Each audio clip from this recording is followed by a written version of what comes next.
So my conclusion on the legacy of Jonathan Edwards, and the part that I focused on the most, was what made him such a persuasive and effective and articulate communicator of the Christian faith. And my conclusion is his philosophical training. I believe, and this is partially speculation, so I don't know for sure, but I feel comfortable saying this, that he used the Aristotle's persuasive technique, which is ethos, pathos, and logos. The ethos is to establish credibility. The pathos is to tell a story or establish a common bond, which then should generate some sort of an emotion. And then the logos, to explain the logic or the reason behind it. And I think that this is something that Jonathan Edwards did, because he definitely studied philosophy. He studied Aristotelian logic at Yale. And so I think his philosophical training is what gave him the skills to be able to really articulate the Christian faith and to really communicate it.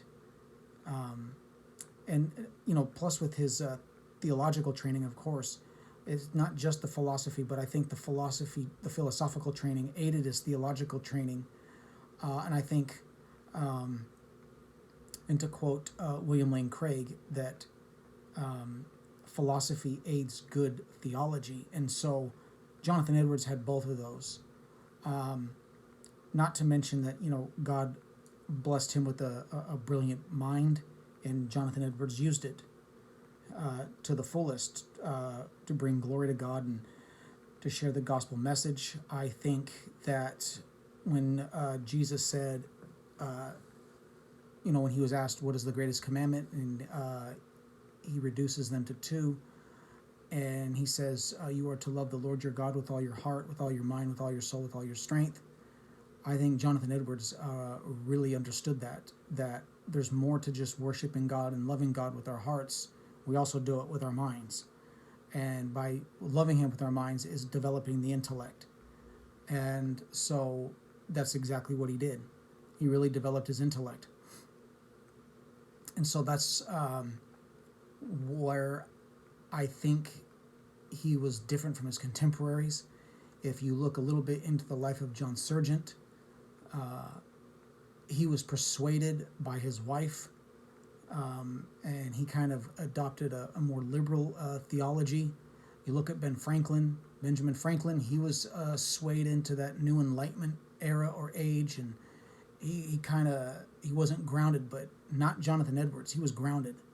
He was biblically and theologically sound. He was philosophically trained. He knew what it was he believed. He knew why he believed it, and he could articulate it, and he could defend it, which is what made him a good Christian apologist. So being a good apologist is knowing what you believe, knowing why you believe it, and then being able to articulate it.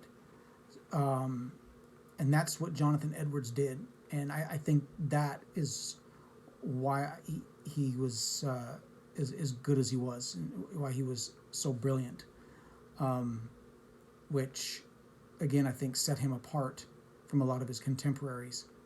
And that is my conclusion, is that his philosophical training aided with his theological training, and his passion and desire to see souls saved is why I think he was brilliant.